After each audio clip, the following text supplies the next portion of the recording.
माँ संतोषी।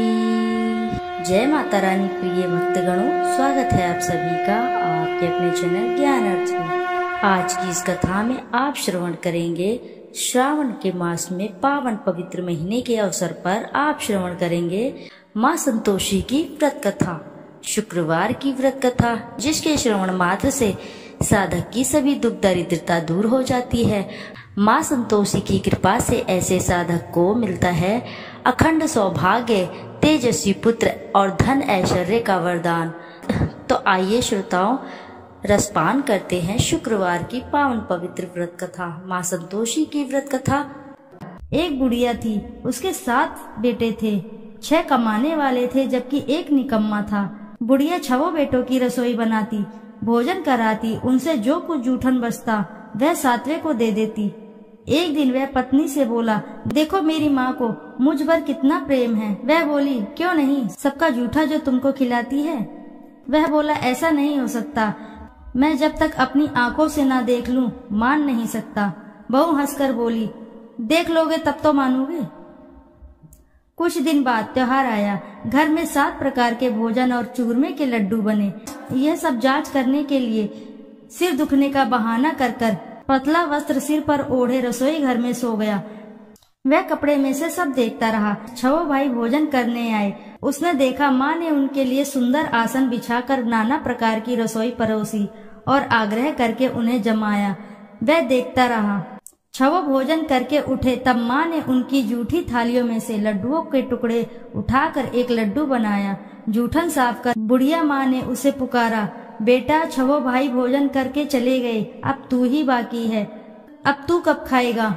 वह कहने लगा, माँ मुझे भोजन नहीं करना, मैं अब परदेश जा रहा हूँ। माँ ने कहा, कल जाता है सो आज ही चला जा। वह बोला, हाँ आज ही चला जा रहा हूँ।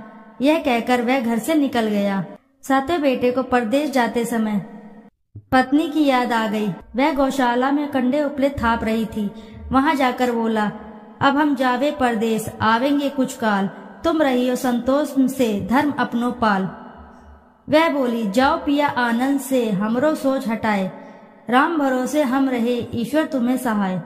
2 निशानी आपन देख धरू में धीर, सुधी मती हमारी, बिसारियो रखियो मन गंभीर। वह बोला, मेरे पास तो कुछ नहीं, यह अंगूठी है सो ले ले और अपनी कुछ निशानी मुझे दे। वह बोली, मेरे पास क्या है, यह गोबर भरा हाथ। यह कहकर उसकी पीठ पर गोबर के हाथ की थाप मार दी।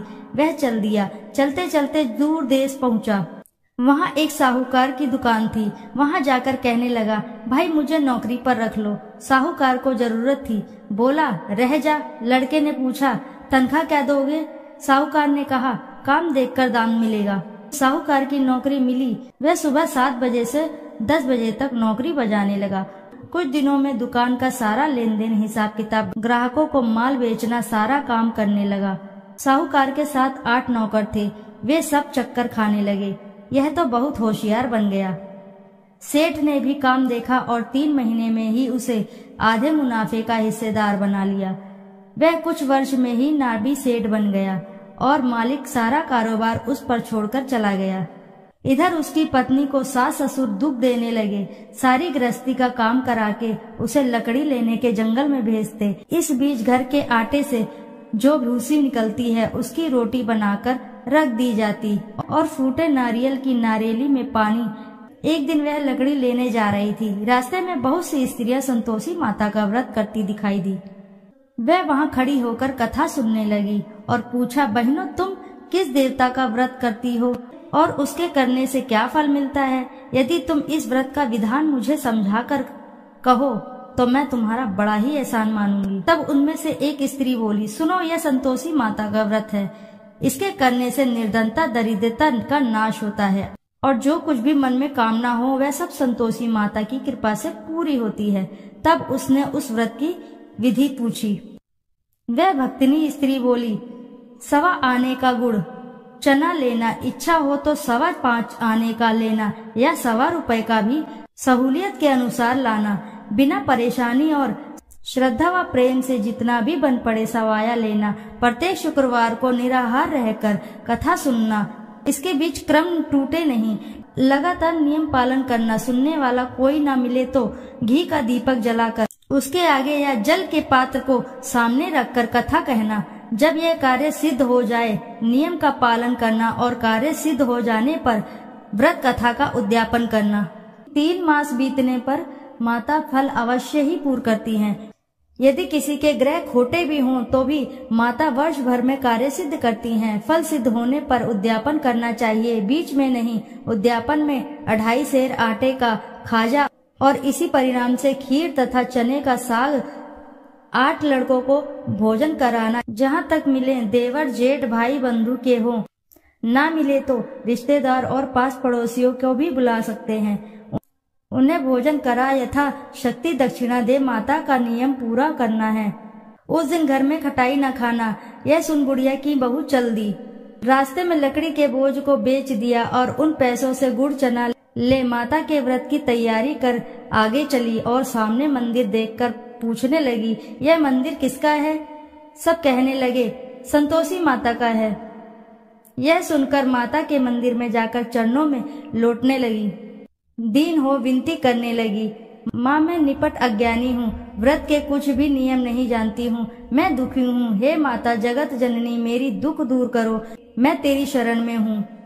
माता को दया आई। एक शुक्रवार बीता कि दूसरे को उसके पति का पत्र आया और तीसरे शुक्रवार को उसका भेजा हुआ पैसा आ पहुँचा। यह देख जेठ जेठानी मुंह सिकोड़ने लगे, लड़के ताने देने लगे। काकी के पास पत्र आने लगे, रुपया आने लगा। अब तो काकी की खातिर बढ़ेगी। बेचारी सरलता से कहती, भैया कागज आए, रुपया आए, हम सबके लिए अच्छा है। ऐसा कहकर आंखों में आंसू भरकर संतोषी माता के मंदिर में मातेश्वरी के चरणों में गिरकर रोने लगी। माँ मैंने तुमसे पैसा कम मांगा है, मुझे पैसे से क्या काम है, मुझे तो अपने सुहाग से काम है, मैं तो अपने स्वामी के दर्शन मांगती हूँ। तब माता ने प्रसन्न होकर कहा, जा बेटी तेरा स्वामी भी आएगा। यह सुनकर खुशी से बावली होकर घर में जा काम करने लगी। अब संतोषी माँ विचार करने लगी, इस भोली पुत्री को मैंने कह तो दिया कि तेरा पति आएगा, लेकिन कैसे? वह तो इसे स्वप्न में भी याद नहीं करता। उसे याद दिलाने को मुझे ही कुछ करना पड़ेगा। इस तरह माताजी उस बुढ़िया के बेटे के पास जा स्वप्न में प्रकट होकर कहने लगी, साहूकार के बेटे सो रहा है या जागता है? वह कहने लगा, माता सोता भी नहीं जागता भी नहीं हूँ, कहो क्या आज्ञा है? माँ कहने लगी, तेरे घर बार कुछ है कि नहीं?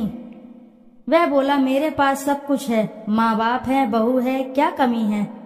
माँ बोली, भोले पुत्र तेरी बहू घोर कष्ट उठा रही है, तेरे माँ बाप उसे परेशानी दे रहे हैं, वह तेरे लिए तरस रही है, तू उसकी सुध ले।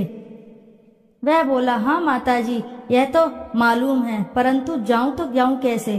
परदेश की बात है, लेन देन का कोई हिसाब नहीं, कोई जाने का रास्ता नहीं आता, कैसे चला जाऊं? माँ कहने लगी, मेरी बात मान, सवेरे नहा धोकर संतोषी माता का नाम ले, घी का दीपक जलाकर दंडवत कर दुकान पर जा बैठ। देखते ही देखते सारा लेन देन चुक जाएगा, जमा का माल भी बिक जाएगा, सांझ होते होते धन का भारी ठेल लग जाएगा। अब बूढ़े की बात मानकर वह नहा धोकर संतोषी माता को दंडवत घी का दीपक जला दुकान पर जा बैठा। थोड़ी देर में देने वाले रुपया लाने लगे, लेने वाले हिसाब लेने लगे, खरीदार नगद दाम दे सौदा करने लगे। शाम तक धन का भारी ठेल लग गया। मन में माता का नाम ले, चमत्कार देख प्रसन्न हो घर ले जाने के वास्ते गहना कपड़ा सामान खरीदने लगा। यहाँ काम से निपट तुरंत घर को रवाना हुआ। उधर उसकी पत्नी जंगल में लकड़ी लेने जाती, लौटते वक्त माता जी के मंदिर में विश्राम करती। वह तो उसके प्रतिदिन रुकने को जो भी स्थान ठहरा, धूल उड़ती हुई देख वहाँ माता से पूछती है, हे माता यह धूल कैसे उड़ रही है? माता कहती है, हे पुत्री तेरा पति आ रहा है, अब तू ऐसा कर लकड़ियों के 3 बोझ बना ले, एक नदी के किनारे रख और दूसरा मेरे मंदिर व तीसरा अपने सिर पर। तेरे पति को लकड़ियों का गट्ठर देख मोह पैदा होगा, वह यहाँ रुकेगा, नाश्ता पानी खाकर माँ से मिलने जाएगा। तब तू लकड़ियों का बोझ उठाकर जाना और चौक में गट्ठर डालकर जोर से आवाज लगाना, लो सासू जी लकड़ियों का गट्ठर लो। भूसी की रोटी दो, नारियल के खोपड़े में पानी दो, आज मेहमान कौन आया है। माता जी से बहुत अच्छा कहकर वह प्रसन्न मन से लकड़ियों के 3 गट्ठर बनाई, एक नदी के किनारे पर और एक माता जी के मंदिर पर रखा। इतने में मुसाफिर आ पहुंचा। सूखी लकड़ी देखकर उसकी इच्छा उत्पन्न हुई कि हम यहीं पर विश्राम करें और भोजन बनाकर खा पीकर गांव जाएं। इसी तरह रुक कर भोजन बना विश्राम करके गांव को गया। सबसे प्रेम से मिला। उसी समय सिर पर लकड़ी का गट्ठर लिए वह उतावली सी आती है। लकड़ियों का भारी बोझ आंगन में डालकर जोर से 3 आवाज देती है, लो सासू जी, लकड़ियों का गट्ठर लो, भूसी की रोटी दो, आज मेहमान कौन आया है। यह सुनकर उसकी सास बाहर आकर अपने दिए हुए कष्टों को भुलाने हेतु कहती है, बहू ऐसा क्यों कहती हो, तेरा मालिक ही तो आया है, आ बैठ, मीठा भात खा, भोजन कर, कपड़े गहने पहन। उसकी आवाज सुनकर उसका पति बाहर आता है। अंगूठी देखकर व्याकुल हो जाता है। माँ से पूछता है, माँ यह कौन है। माँ बोली, बेटा यह तेरी बहू है, जब से तू गया है तब से सारे गांव में भटकती फिरती है, घर का कामकाज कुछ करती ही नहीं, 4 पहर आकर खा जाती है। वह बोला, ठीक है माँ, मैंने इसे भी देखा और तुम्हें भी, अब दूसरे घर की ताली दो, उसमें रहूंगा। माँ बोली, ठीक है, जैसी तेरी मर्जी।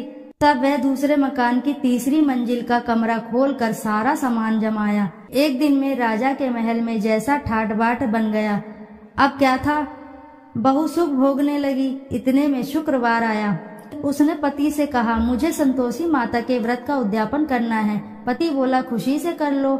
यह वह उद्यापन की तैयारी करने लगी। जिठानी के लड़कों को भोजन के लिए कहने गई। उन्होंने मंजूर किया, परंतु पीछे से जिठानी ने अपने बच्चों को सिखाया, देखो भोजन के समय खटाई मांगना, जिससे उसका उद्यापन पूरा ना हो। लड़के खाने आए, खीर खाना पेट भर खाया, परंतु बाद में खाते ही कहने लगे, हमें खटाई दो, खीर खाना हमको नहीं भाता, देखकर आरुचि होती है। वह कहने लगी, भाई खटाई किसी को नहीं दी जाएगी, यह तो संतोषी माता का प्रसाद है। लड़के उठ खड़े हुए, बोले, पैसे लाओ। बोली बहू कुछ जानती नहीं थी, उन्हें पैसे दे दिए। लड़के उसी समय हट करके इमली खटाई ले खाने लगे। यह देखकर बहू पर माता जी ने कोप किया। राजा के दूत उसके पति को पकड़कर ले गए। जेठ जेठानी मनमाने वचन कहने लगे, लूट लूट कर धन इकट्ठा कर लाया था, अब सब मालूम पड़ जाएगा, जब जेल की मार खाएगा।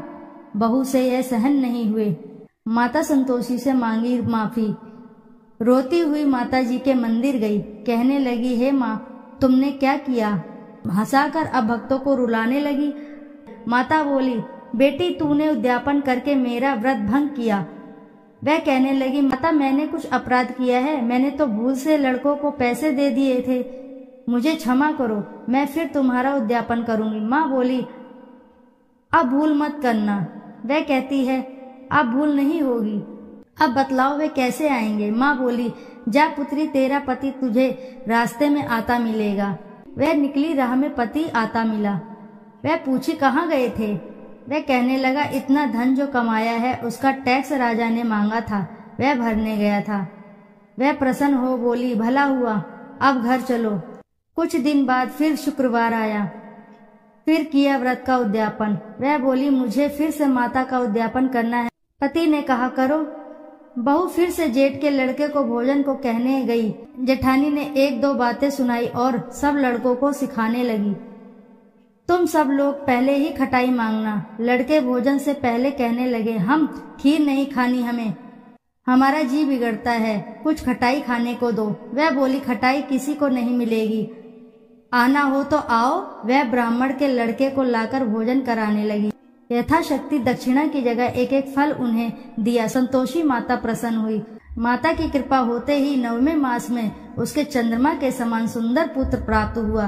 पुत्र को पाकर प्रतिदिन माता जी के मंदिर को जाने लगी। माँ ने सोचा, यह रोज आती है, आज क्यों न इसके घर चलूं।